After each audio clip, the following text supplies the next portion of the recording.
Hi everyone. This video is a book review about a book that I recently put aside because I'm going to be giving it away. And the title of this book is Give It All to Him, A Story of New Beginnings, and it was written by Max Lucado. Now, as I mentioned, I am giving this book away. I'm in the process of decluttering my entire space, and that also includes books. So I've set aside some books that I know I'm only going to read once and never read again. I have a lot of devotionals put to the side. I started reading this book because sometimes when I'm going through a stressful time or life gets overwhelming, I revert back to my childhood mind, which was a very religious mind, and it gives me comfort to read all of these devotionals. It calms me down in a world that is very hectic. It also reminds me of all of the times I was in church as a child, because I went to a church school and I also went to church. So I essentially was in church like 7 days a week. So sometimes if I'm like super stressed, I revert back to that for a little while so I can gather up some peace and then go back to my regular self. So Max Lucado is an author that I've known about since I was a child. I remember the first book that I ever saw by him, or saw written by him, was this book called You Are Special.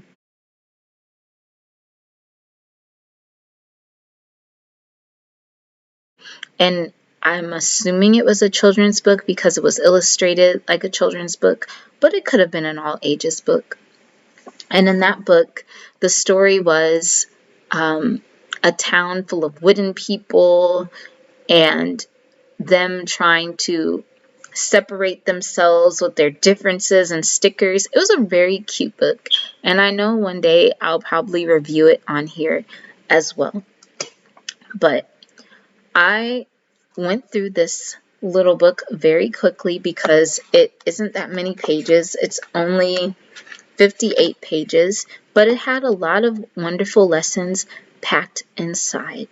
So before I get into the story of this book and all of the lessons that I've learned from it, let me tell you a little bit about Max Lucado.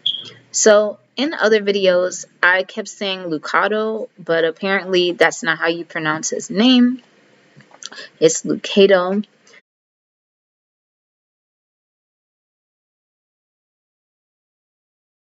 And his information is on his website, maxlucado.com. It says, Max Lucado is a pastor, speaker, and best-selling author who, in his own words, writes books for people who don't read books. Well, that makes sense because a lot of his books are rather short. They're not very lengthy, most of what I've seen. He serves the people of Oak Hills Church in San Antonio, Texas, and his message is for the hurting, the guilty, the lonely, and the discouraged. God loves you. Let him. As a writer, Max is known for combining poetic storytelling and homespun humor with the heart of a pastor.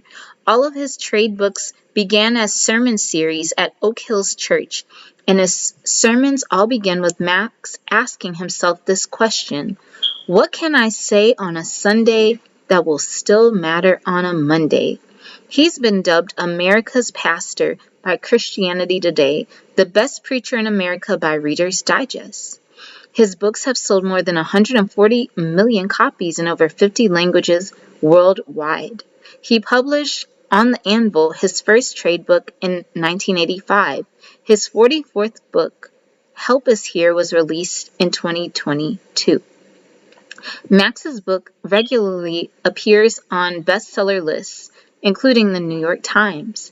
His writing has also been featured in Bible studies, Bible commentaries, songs, greeting cards, and even plush toys. He is the recipient of the 2021 ECPA Pinnacle Award for his outstanding contribution to the publishing industry.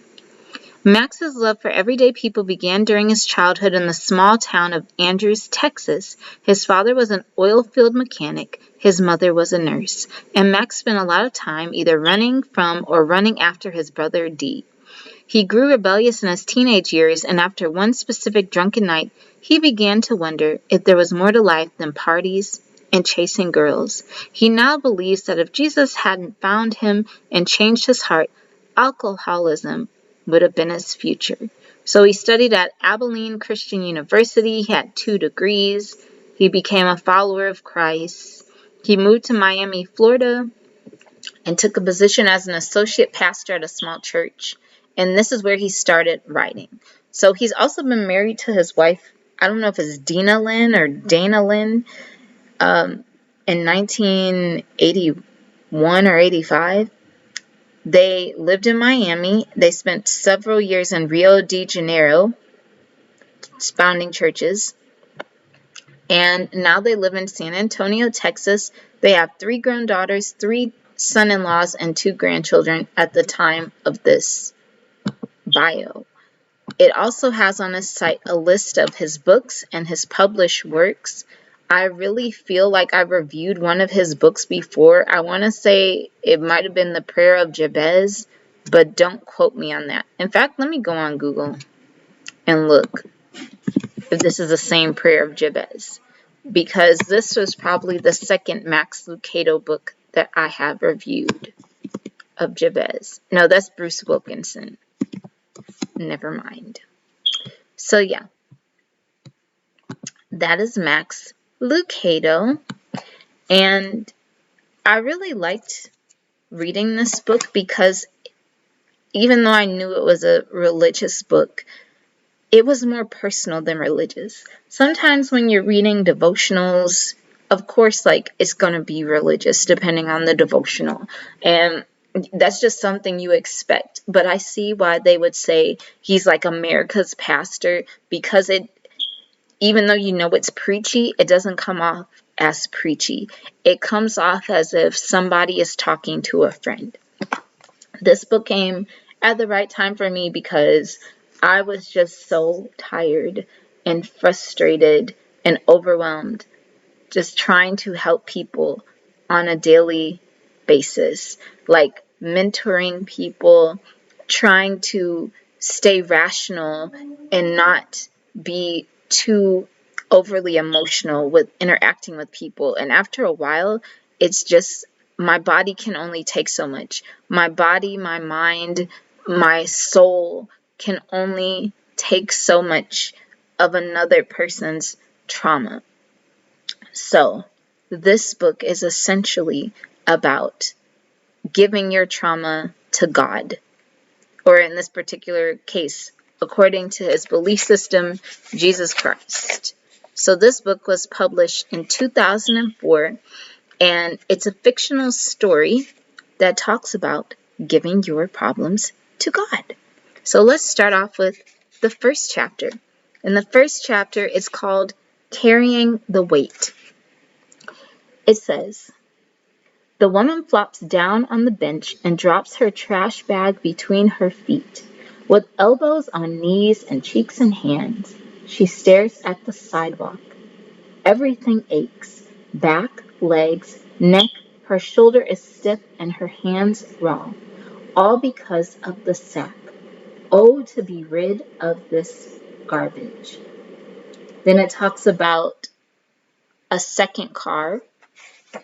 A person drives up in a car and they also have trash, but neither of them speak about their trash. And I think this is an interesting metaphor of like trash, because I guess we would all have some type of trash, but some people hold on to the trash because that's all that they know. And some people don't talk about the trash that they have because they don't want to be judged, but every single one of us has some type of trash. The only song I can think of that would be closest to the description of this story is Bag Lady by Erykah Badu.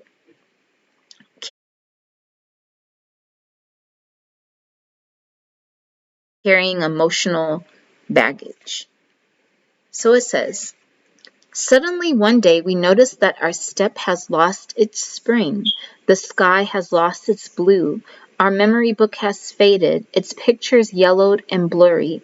We didn't plan for this. It just happened.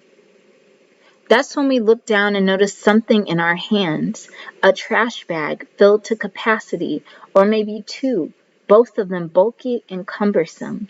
Who handed us this? How did we get it? And how do we get rid of it? We don't find bags of trash selling well on eBay. Nobody wants garbage. We all have plenty in our lives, and we too are trying to find ways to get rid of it. This just first paragraph, I had to pause because I started having flashbacks when I was reading this in the laundromat. All I could see were all of the different people in all different parts of my life. Most of them, customers or friends. And I just kept seeing these scenes of people, they would literally either be crying on me or they would be crying to me on the phone. And they just felt so much shame. There's people that still come to me and they'll be whispering, like they might have some type of secret. Like, for example, like somebody might have herpes or something. And they'll be whispering to me like the problem. Like they'll be so ashamed and they feel like their life is over, or they'll be being abused, or they'll be just in some type of situation and they just feel worthless. And the only reason they feel worthless is because the greater society has made it where these people feel worthless. They're carrying this trash and they don't know how to get rid of it. So they do different methods to alleviate the pain. Sometimes that method is drinking. Sometimes that method is becoming a religious zealot. I know that's kind of like a harsh word, but some people will just throw themselves and become super, super, super, super ritualistically religious. Others will just go into a party life, and others will just become mute. They can't handle the shame. That's why I didn't like these upcoming YouTube videos of, especially of people talking about like women over 30 or women over 40 or whatever. They're like, they're just leftovers.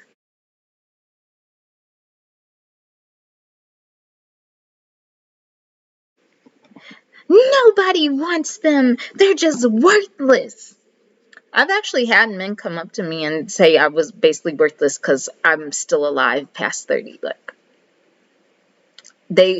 the world makes you want to feel like trash because the world can't handle its own trash.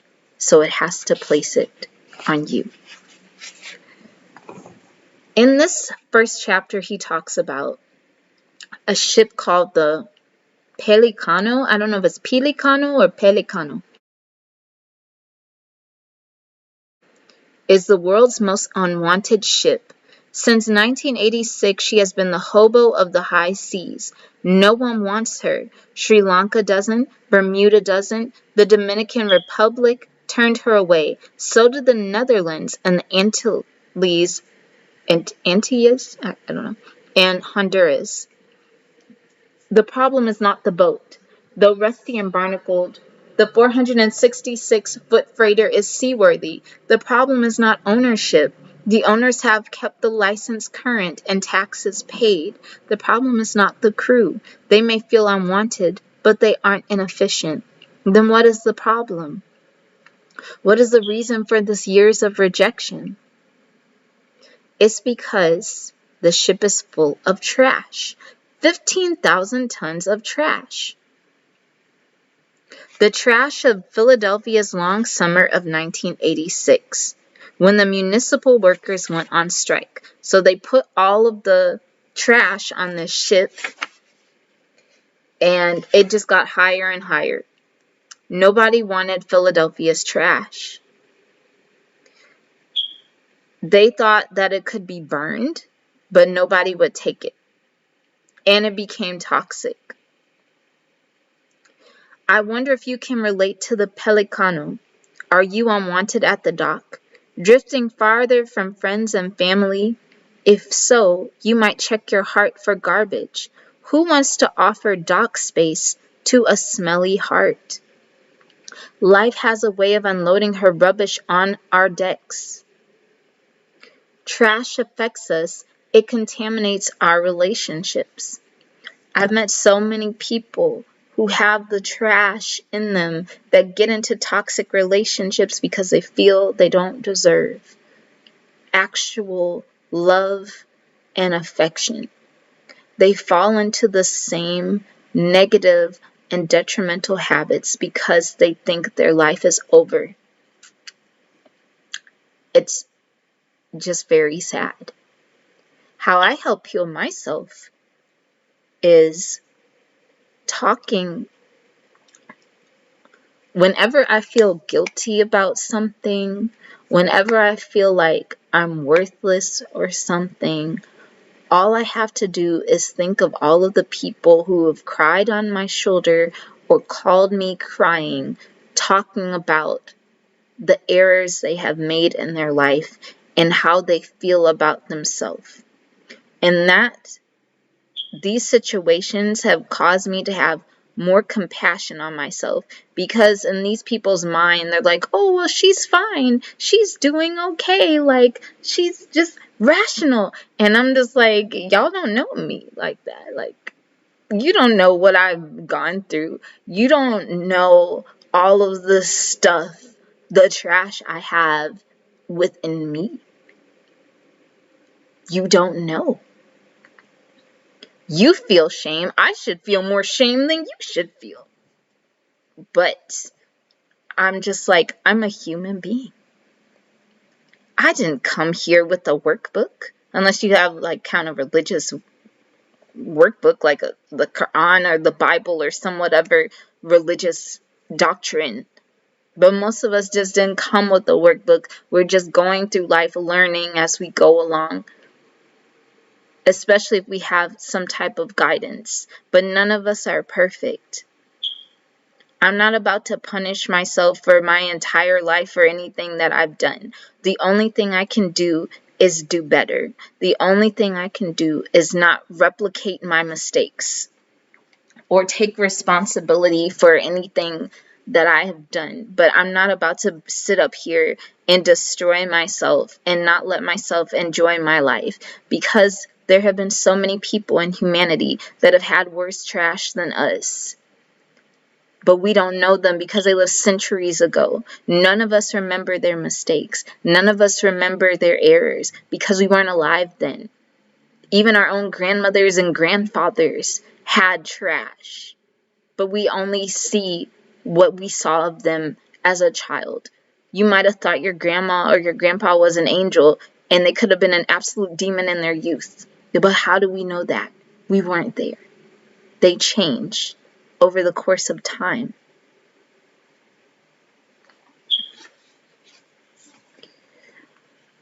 Mark it down. Today's thoughts are tomorrow's actions. Today's jealousy is tomorrow's temper tantrum. Today's bigotry is tomorrow's hate crime. Today's anger is tomorrow's abuse. Today's lust is tomorrow's adultery.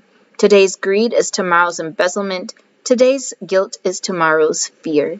Today's thoughts are tomorrow's actions. Life will be better for you if you do the same.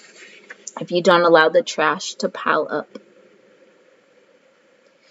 You can stick with your stinky cargo and drift from port to port, but why would you? Let the Pelicano have the high seas. Your captain has better plans for you. And of course, in this version, he's talking about like Jesus Christ or so. Or some people might say God. But for real though, there's only so much burdens you can take. If you don't let go of these burdens, it's going to turn into a disease.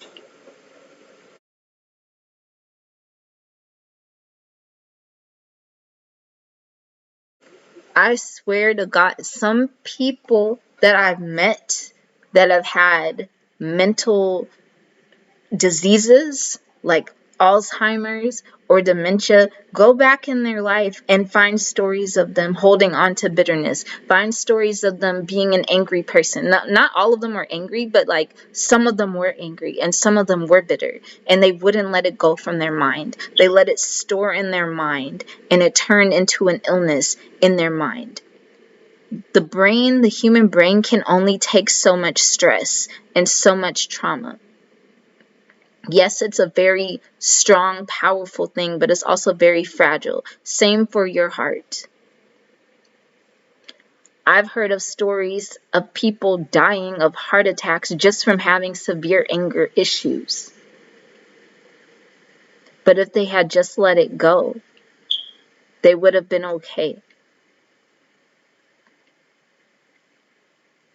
If they had just gone to therapy, if they had just prayed, if they had just let go of the trash. The problem that we have is we think the trash is us. We identify with it. And it doesn't matter whatever walk of life you're in. I was recently watching this episode, I don't know whose channel it was, but it was of a brothel in Nevada. I'm going to say Nevada, or on the outskirts of Nevada. And the man was interviewing all of the women that worked there, the brothel workers, and asking about their stories and all of these different things. And some of the women were, like, one of the women was, like, really enjoying herself. But some of the women, it just seemed like they didn't want to be there. It seemed like they wanted to be doing something else. They wanted more from life. In this society, we punish people for their past. We punish them, especially if it's a woman. And I'm just saying this as an experience, as a woman, because this is all I know from my life experiences in a woman's body. But a woman can do one thing in high school or one thing in college, and it'll just follow her for the rest of her life. One example is, I'm going to use a celebrity example, Ciara. Ciara became a baby mother to a man that had multiple baby mothers.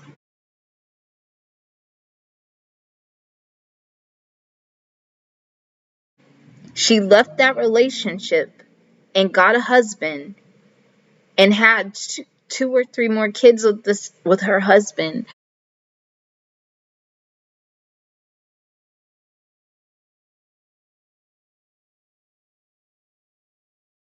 But people still want her to be in that past. People still want to punish her for having a child with a man with multiple baby mothers. That is her past. She's already moved past that. She is in a marriage, but we still want to bring her down. We still want her to be in this position that she was in her 20s or 30s. It's just not cool, because we refuse to evolve as a society. Thankfully, we're not God. Thankfully, God has unconditional love. It even says in the Bible, the sun shines on the just and the unjust, or the righteous and the unrighteous, or whatever. Everybody has the capacity to change. It says, what's inside the bags? This is chapter 2. Here comes a young mother. With one hand, she leads a child. With the other, she drags her load, bumpy and heavy. Here comes an old man, face ravined with wrinkles. His trash sack is so long, it hits the back of his legs as he walks. He glances at the woman and tries to smile. What weight would he be carrying? She wonders as he passes. Regrets. That's his weight. So in this story, they start sharing, like, what's in their bags. It's like shame, too many hours in the wrong arms, Sifting through people's trash tells a lot about them, what kind of food they eat, what kind of reading materials they ingest, their favorite soap, their private letters, their discarded memories. Now, this section is very sad and is based off of a true story. It's called Loneliness. It said Judy was not a prostitute. She was not on drugs or on welfare. She never went to jail. She was not a social outcast. She was respectable. She jogged. She hosted parties. She wore designer clothes and had an apartment that overlooks the bay. And she was very lonely. I see people together and I'm so jealous. I want to throw up. This is Judy's writing. What about me? What about me? Though surrounded by people, she was on an island. Though she had many acquaintances, she had few friends. Though she had many lovers, 59 in 56 months, she had little love. Who is going to love Judy Bucknell? She wrote in her diary. I feel so old, unloved, unwanted, abandoned, used up. I want to cry and sleep forever. A clear message came from her aching wounds.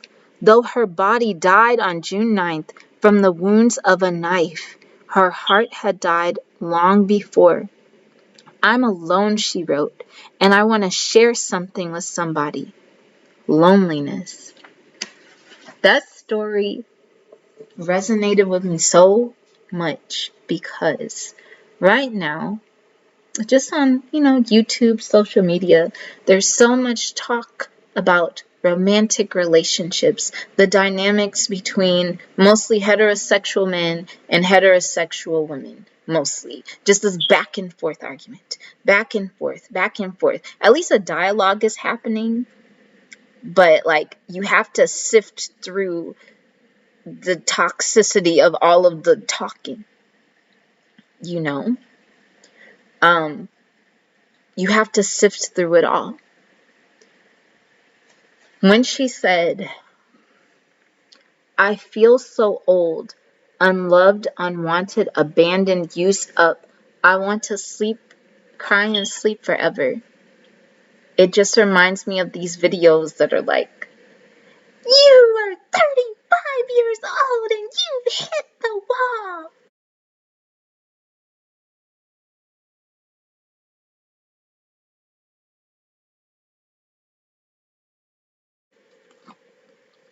You might as well give up on life.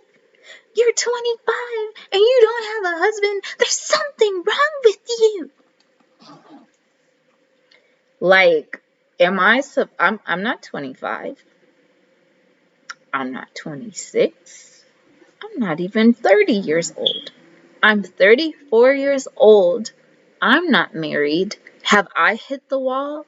Do I just lay down and die because I don't have a man in my life? Do I just sit here and realize that my life is worthless because I don't have validation from another human being who happens to be in a male body? Like,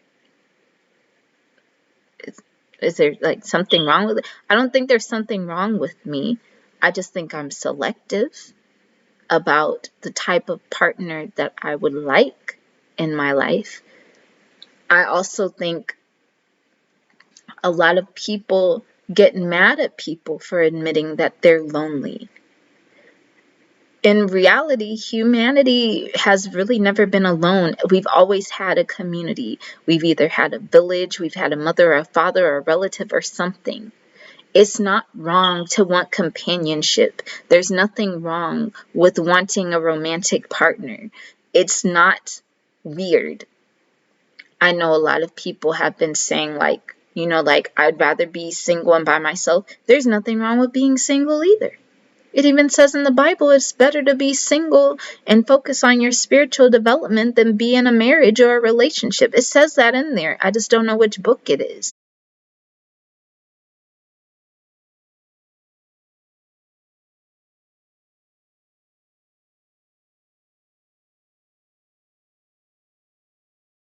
From the top of my head. But there's also nothing wrong with wanting companionship. But we as human beings are so freaking judgy that we assume that somebody's worthless because they have nobody. We assume like the woman is worthless because God let her live to like 45 or 50 without a partner. We're mad at her for being alive, essentially. And that's why I feel like Judy or Judith, I can't remember if she unalived herself or if somebody unalived her. I can't remember the story because I looked up the article. But she didn't take the time to see the value in herself. She didn't take the time to see the beauty in herself. She was letting the world tell her what her value was, and that's a problem. God sees the value in you because God made you. God made you with a particular DNA and put you on this earth in this particular time. You beat all of those sperm racing towards the egg, and now you are here. You didn't fade away or be absorbed somewhere else. You were either pushed out or cut out and came into this world. God thought you were worth something. And that's really all that matters. Because yes, I'm a human being. Yes, I can form a person in my womb and all of that. But at the end of the day, God gave me this child. Like God allowed this child to come into this realm because God thought this child was worth coming into this realm. I'm not saying like if you like miscarry a child or anything that the child isn't worthless. It's still worth it. It's still a baby, you know. But if we could just see each other through God's eyes, we would treat each other with way more respect than we already treat one another, if that makes any sense. And I'm just saying this as a human who, you know, kind of fluctuates. Like sometimes I'll be saying this, sometimes I'll be saying that. Like I'm not trying to be a hypocrite, but I'm not perfect. I just want us to do better.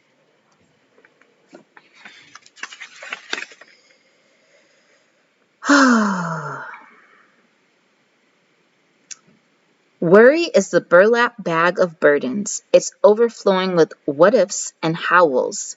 What if it rains at my wedding? How will I know when to discipline my kids? What if I marry a guy who snores? How will we pay our baby's tuition? The burlap bag of worry. Cumbersome, chunky, unattractive, scratchy, hard to get a handle on, irritating to carry, and impossible to give away. No one wants your worries. The truth be told, you don't want them either. No one has to remind you of the high cost of anxiety. Worry divides the mind. The biblical word for worry, merimnao, is a compound of two Greek words, merizo, to divide, and nous, or nous, N-O-U-S, the mind.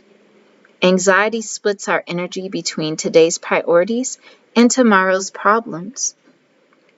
Part of the mind is on the now, the rest is on the not yet. The result is half-minding living. That's not the only result. Worrying is not a disease, but it also causes diseases. It has been connected to high blood pressure, heart trouble, blindness, migraine headaches, thyroid malfunctions, and a host of stomach disorders. I just stop worrying sometimes.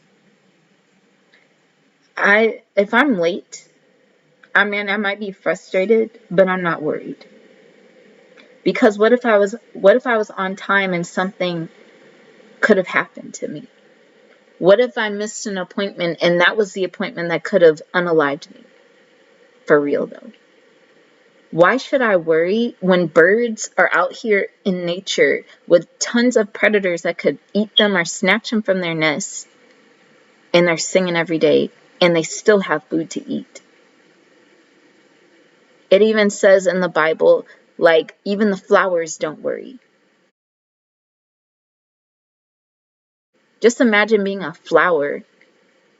You're out here, the wind is blowing, there's people that could potentially stomp on you, and you're not even worrying. You're just being a flower. God is taking care of you. If God is taking care of a bird with zero bills, with tons of predators, a hawk could grab them, a cat could grab them, lightning could strike them, they could get hit by a car. Like, there's so many things that can happen to you as a bird. If God's taking care of a little bird, why should I worry? I'm a human being. I'm stronger than a bird, technically. Why can I trust that God will take care of a bird, but God won't take care of me?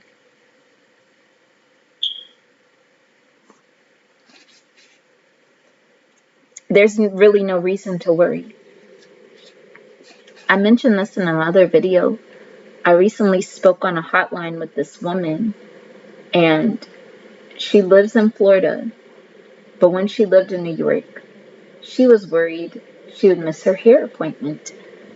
And she was running late, so she had to cancel her hair appointment. And that frustrated her. But you know what? Because she missed her hair appointment, she wasn't in the buildings when the Twin Towers fell.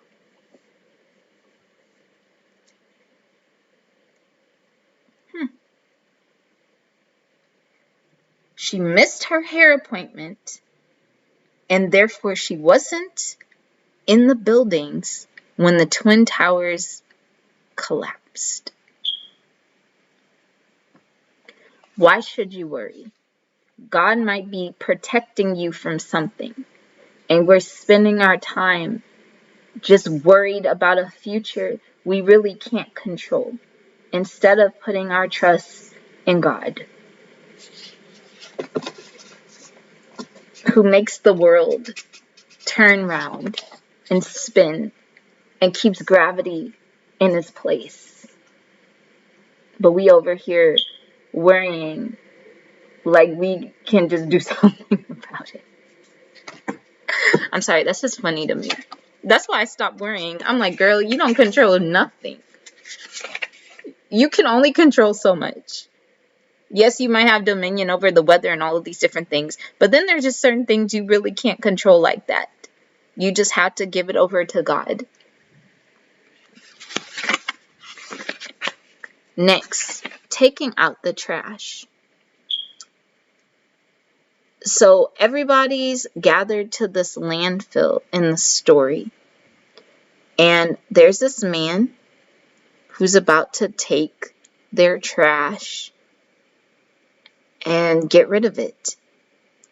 Now this part is very strange, because the trash man is Jesus in this story, because it's like a religious Christian book, so of course it's going to be Jesus. But I mean, I don't really mind. It says, Friday morning, it's trash day. You awake to the roar of a truck, and with pillow-matted hair and your wife's bunny slippers, you dash out to the curb with this week's pickup. The men in the truck have seen it before and can't help but smile. Another last-minute should-have-done-it-last-night latecomer, desperate to get rid of his garbage of last week's smell. But this morning is different. You missed the truck's wake-up call, slept right through it. Instead, you hear a knock at the door. Excuse me, sir. It seems you forgot to put out your trash. Is everything okay? The shock of the garbage man's question makes you forget how silly you look in your SpongeBob boxers. He cares, you think. He really cares. We have a God who makes that request to us every day. He knocks at the door. He sees our cumbersome bags and asks us to give them all to him.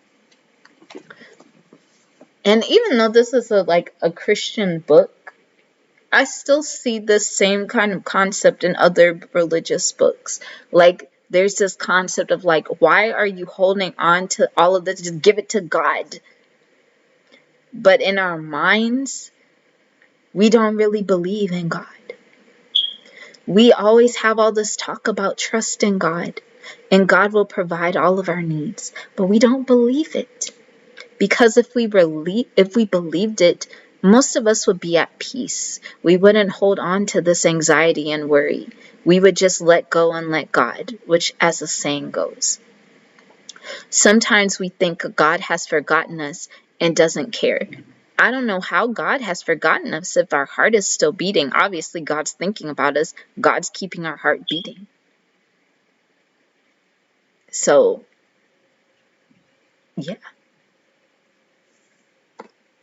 But I just think it's so funny because God will send us all sorts of signs. Just little messages from the universe for us to release the trash. God might send a therapist, might send a song to heal you, it might send a friend or a little pet. So many channels for you to let go and let God. And yet you still hold on to all of this trash because you feel you have to punish yourself. You have to keep this trash because you're a bad person and you don't deserve any happiness. That's how you feel about yourself. And that is just a lie. If we were supposed to feel that way, there wouldn't be all of these opportunities in existence in the mind of God. There would be no such thing as therapists. There would be no such thing as Reiki or healing music. There wouldn't be a such thing if we were supposed to be perpetually punished on this planet Earth.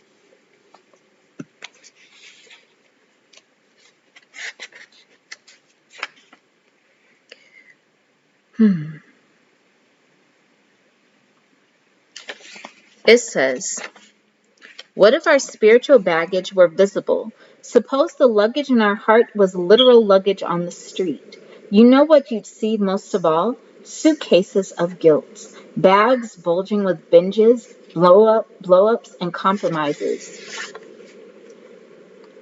Listen, the weight of weariness pulls you down. Self-reliance misleads you. Disappointments discourage you.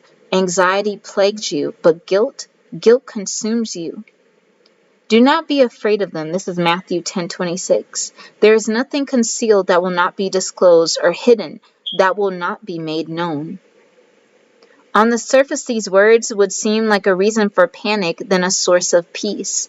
Who of us would have our secret thoughts made public? Shit, I don't want. I'm sorry, I didn't mean to curse, but I don't want my secret thoughts made public. But okay. You're right, no one would. But we're told over and over that such a thing will happen. Nothing in all creation is hidden from God's sight. Everything is uncovered and laid bare before the eyes of Him to whom we must give account. Hebrews 4:13. Daniel 2:22. He reveals deep and hidden things. He knows what lies in darkness, and light dwells with Him. 1 Corinthians 4:5. He will bring to light what is hidden in darkness, and He will expose the motives of men's hearts. That's why, like, I used to be super judgy of people. I still have that problem still, but I'm not as judgmental as I was. But after I've had people reveal their secrets to me, I just can't look at people with the same judgment anymore. It's just, there's nothing that shocks me anymore. At all. I had a man tell me he was forced to give oral to another man because he was pressured. Now, he wasn't a child, he was an adult, but he felt so much shame. And it was something that ate him up inside because he was like heterosexual. But I'm just like, I don't see a person as different anymore. I've had people talk about doing drugs, like tell me about doing drugs, having all of these different diseases, all sorts of things, and I still can't see them differently. Like, there is nothing under the sun that somebody could tell me that would make me shocked. Honestly. Like, I literally still think of them the same. I've had girls call me crying because they feel ashamed about all of the partners that they've had, yet nobody has stopped to form a relationship with them. I've had people call me regretting their children, like, well, they don't regret their children, but they regret, like, having it with this person, or, like, wish they could go back in time. Like, I've heard everything under the sun, and I still look at that person in the same light, because we all have something we're ashamed about. But it's not as bad as we really think it is. If that makes any sense. Because God still loves us.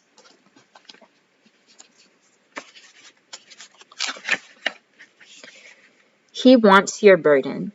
Matthew 11:28. Come to me, all you who are weary and burdened, and I will give you rest. Come to me. The invitation is to come to him. Why him? He had no political office, so it's like talking about Jesus and different things. And he goes on and on about, like, the death on the cross, the crucifixion. Now, all the Jesus stories I learned as a child, I mean, I could see why people would come to him, because all different types of people came to him. You had that woman that was, I guess, a harlot, and they were about to stone her, and Jesus saved her, because he said, he who is without sin cast the first stone. And that was kind of clever, because if they had cast a stone, they would be saying they were without sin, which would be committing heresy, which would also be, they would be liable for stoning, which I thought that was pretty a clever twist. You even had the Apostle Paul, who was Saul, who literally unalived Christians and saw Jesus on the pathway and changed his whole life. You had a man that was a serial killer, okay? Like, changed his whole life. That's just how worse it could be. I'm pretty sure most of us aren't serial killers, but if we're a human, we were designed to evolve physically, emotionally, mentally, and spiritually. Jesus didn't care what your past was, because he was around all sorts of people with a past. Tax collectors, liars, thieves, all throughout his ministry, if he existed or not. If he didn't exist, I still think it's a good example of how we should walk in this life anyway. Just being compassionate and showing people love. That's why you didn't have, like, so many rich people following him. You had people flocking to him. In every town he went, they would just flock to him. They would try to touch him and get the anointing from his garments, the hem of his garments, or the chi from his garments, because people hadn't felt love. We are on this earth to love one another, and when we don't give out our love, we're robbing ourselves. We're supposed to be representatives of God's love, and we're just not doing that. We're not feeding the poor. We're not being a friend. We're not being compassionate. We're just being ruthless and rude and evil, because we're secretive of our own trash. We'll be pointing a finger at somebody, and we'll be doing the same thing. Most of the lessons I learned about judging, like, I would judge somebody for something, and then I'd be going through the same thing. So now I'm just like, you know what? I'm cool. I don't even judge you for that anymore. That's why, like, every time I would judge about something, I would end up either doing it or it would be happening to me. And that's why I just forgave all my enemies. Like, I don't even have any enemies to be angry at. I can't be angry at them.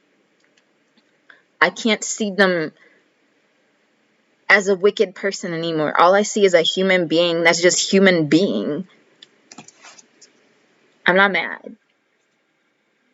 I actually feel like compassion for them. I feel sorry for some of them.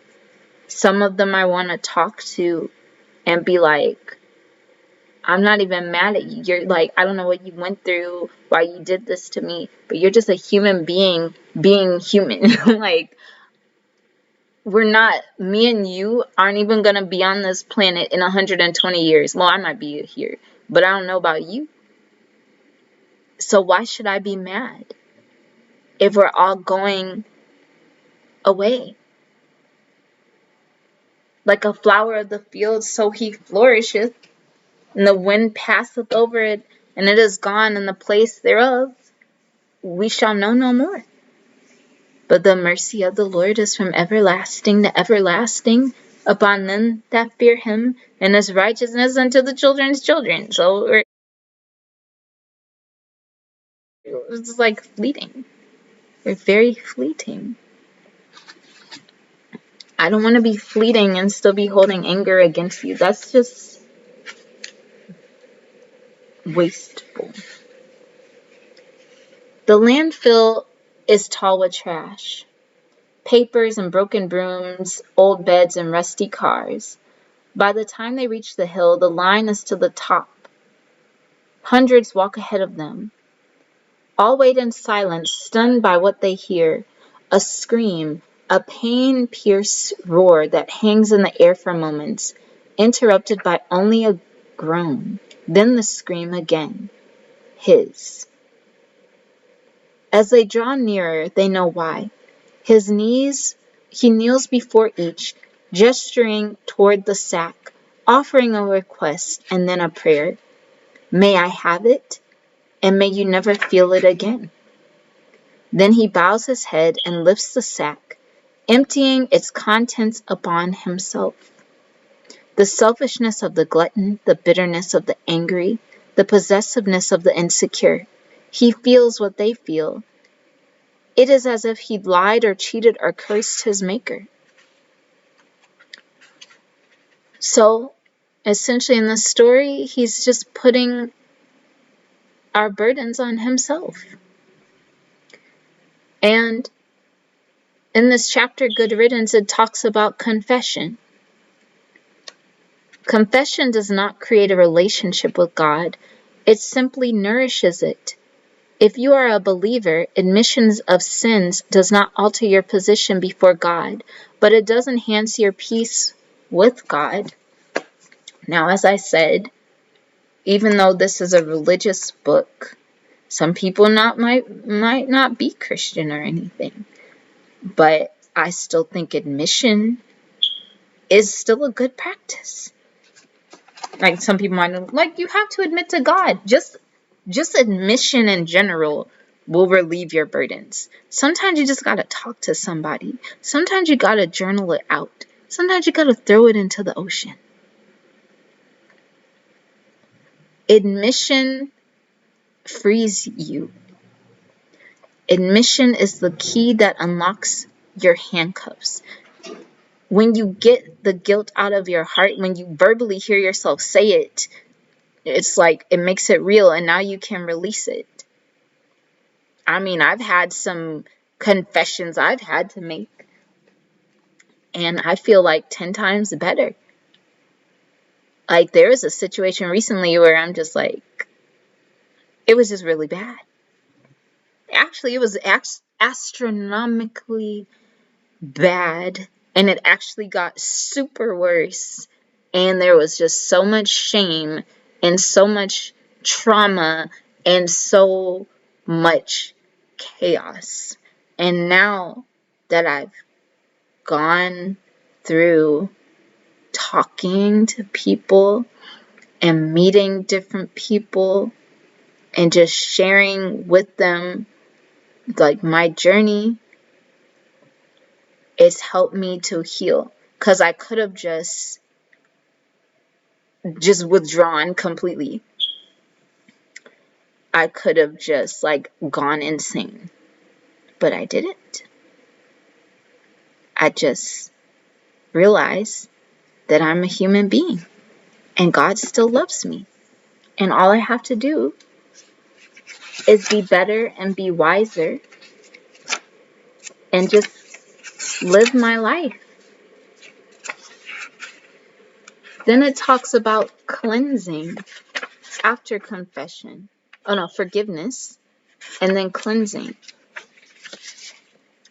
God does more than forgive our mistakes. He removes them. We simply have to take them to Him. He not only wants the mistakes we've made, He wants the ones we are making. Are you making some? Are you drinking too much? Are you cheating at work or cheating at marriage? Are you mismanaging money? Are you mismanaging your life? If so, don't pretend nothing is wrong. Don't pretend you don't fall. Don't try to get back in the game. Go first to God. The first step after a stumble must be in the direction of the cross. How I would translate this as is like, just because you did it a million times before doesn't mean you have to do it now. Some people just continue on a path of recklessness because they were reckless before and they think they have to continue, but you don't. You have permission to stop. You don't have to do it anymore. You can go to cold turkey. It's okay. You can just stop. You don't have to explain to anybody. Just stop. That's what I did. I was like, you know what? This is getting out of control with my situation. I was like, this is some craziness. This is insane. I had to sit down one day and be like, this is absolutely insane. I need an intervention. And I just stopped everything. I just stopped. I was like, you know what? This has just gotten completely out of control. I don't even know how I got here. I feel like I'm losing my mind. I feel like the world is trying to make me literally send myself to heaven. Like, I need to slow down. I need to stop and think and recuperate and be gentle with myself. And that's when I started just slowing down and reading my devotionals and just taking it one day at a time. And yes, I did have some people try to like get me to hate myself or get me to re-traumatize myself. Maybe like one or two people. But I'm just like, you know what? You're not a God. You never cared about me in the first place. I'm going on with my life. This is just a dip in the road. And I'm good. I forgive you when I'm talking to myself.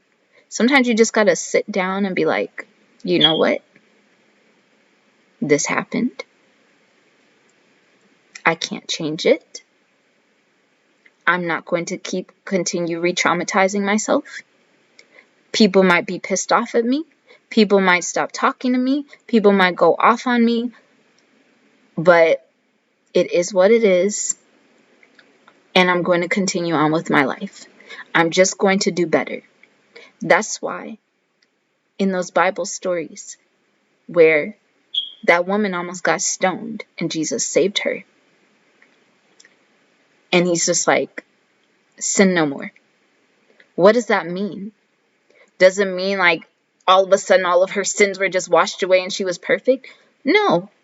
It just means like, you know what? Just because you have like 7 husbands or something, that don't mean you have to keep going on the path. You can change. Anytime. Just change. It's okay. You have permission to change. You got permission to change. It's your right to evolve. I'm not going to judge you. You might have been an alcoholic. You don't have to continue being an alcoholic. You just get some help. You don't have to continue beating up on somebody. Just get some help. You don't have to be a thief anymore. Just stop stealing. Just stop. Stop it. I know a man who has a sexual addiction. He is so addicted to just being overly sexual that it's literally destroyed multiple relationships for him, and he just can't stop. He's so overly sexual, he's actually like a predator. But he doesn't have to be this way. He can just stop and focus on developing a better character trait for himself. He has the resources that he needs in order to do that, if he really wanted to. But just because you have the resources and just because it's in your face or you can afford it or whatever, that's nothing if you don't want to make a personal decision to do it. There's always an invitation to transform. All you have to do is take it. People might laugh at you. People might throw your past in your face. But it really doesn't matter. Because they're just humans being humans. You don't have to be the same human just because other humans want to hold it over your head. They're not God. You can change.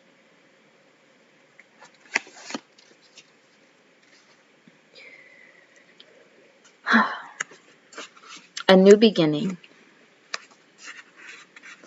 The story began with cumbersome trash bags in hand and closed with trash men covered in rubbish. It all seemed to end there, as he lay buried under the slop and mess. The people are free and the trash man is dead. Fade to black, roll credits. But suddenly the trash man rises, standing tall, himself unencumbered, free.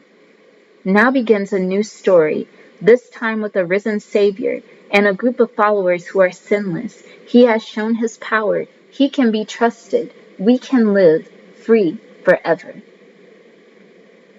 And there's a scripture that says, we are waiting for God to finish making us his own children, which means our body will be made free. Romans 8:23.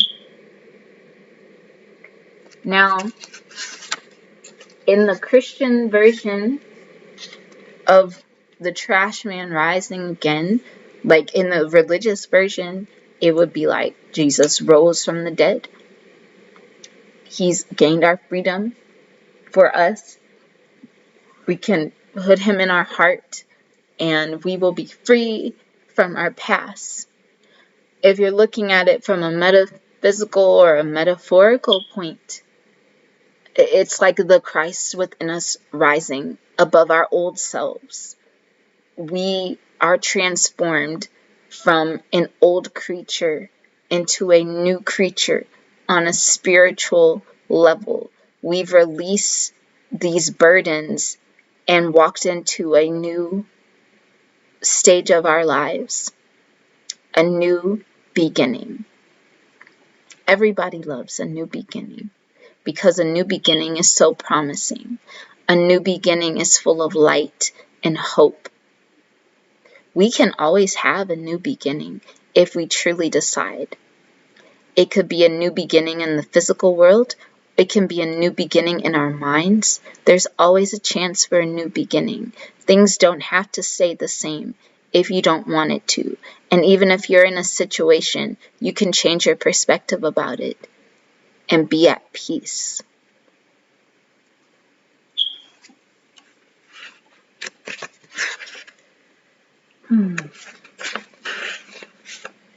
Take out your trash. Matthew 11:28. Come to me, all you who are weary and burdened, and I will give you rest. What was Jesus thinking when he made this comment? Was he offering a cliched response to someone's need? Hey, whatever I can do, give me a call. Was he kidding, or was he serious? Jesus appeals to us to bring him those things that burden us and weigh us down. We weren't made to live with our sin, but designed to live free. We think we can do it for a time, then realize it's just too heavy. The weight of our sins, our failures, and our worries is too much for one person to carry alone. Jesus wants them all. I like that. Even if you're not religious, it's just good to just let it go. You don't have to keep this trash in you. Just let it go. No matter what anybody says, no matter if people want to throw the past in your face or say, well, you were like this and you did this. I can't change the past. You can just say, I can't change the past. I know what I did. I'm sorry. I'm sorry. I'm not that person anymore. I'm sorry that I've hurt you. I'm sorry that I was like this. But I'm on a new journey now, and I actively want to be doing better. And I know you might not support it, and I understand your feelings. I understand if you feel a certain way about me on what I've done or whatever it is, like depending on the situation. But I am a new person, and I am actively evolving and becoming better. And if you want to give me space, you can. If you want to encourage me, you can. It's whatever feels comfortable for you. But this is my personal journey, and I want to go forward with my life so I can leave this world without devolving and being stagnant. That's not what I want. I want better for myself and for the world. You can say that to them. So I'm going to end this book with a prayer. I mean, if I'm reading a devotional and it's accepted Jesus in your heart prayer, I'm just going to say it. You don't have to accept. You don't have to. I just do it because I feel like that's what the author would have wanted. So I basically just do it to be kind to the author. If there's a let Jesus in your heart prayer, I'm just going to read it to you. But you don't have to. But if you want to, you can. I'm not going to judge you. So this is the let Jesus into your heart prayer. Dear Jesus, I have been carrying around sacks of shame, worry, pain, resentment, and failure for too long. I have tried to live with the guilt and hurt, but they've grown heavy.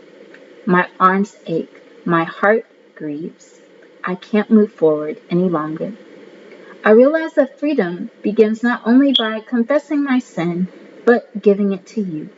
Once my sins are released from me to you, then you take my burden to the cross and there dispose of it forever. I once carried failure, but now I have forgiveness. I once carried hate, but now I have hope. I once carried fear, but now I have freedom. Thank you for removing the garbage of my life. No longer is my life the same old story.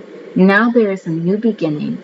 I am free because it is all in your hands. Amen. And that's the end of the book. So I hope that you guys liked this book review. I hope that if you're going through something, you can just start on the path of letting it go. It doesn't matter what you did. There's always a chance for healing. There's always a chance for a new beginning. Stop punishing yourself for being human. You're a human being, and you are a human evolving. So, thank you all for watching this video. I'll talk to you later, and happy reading.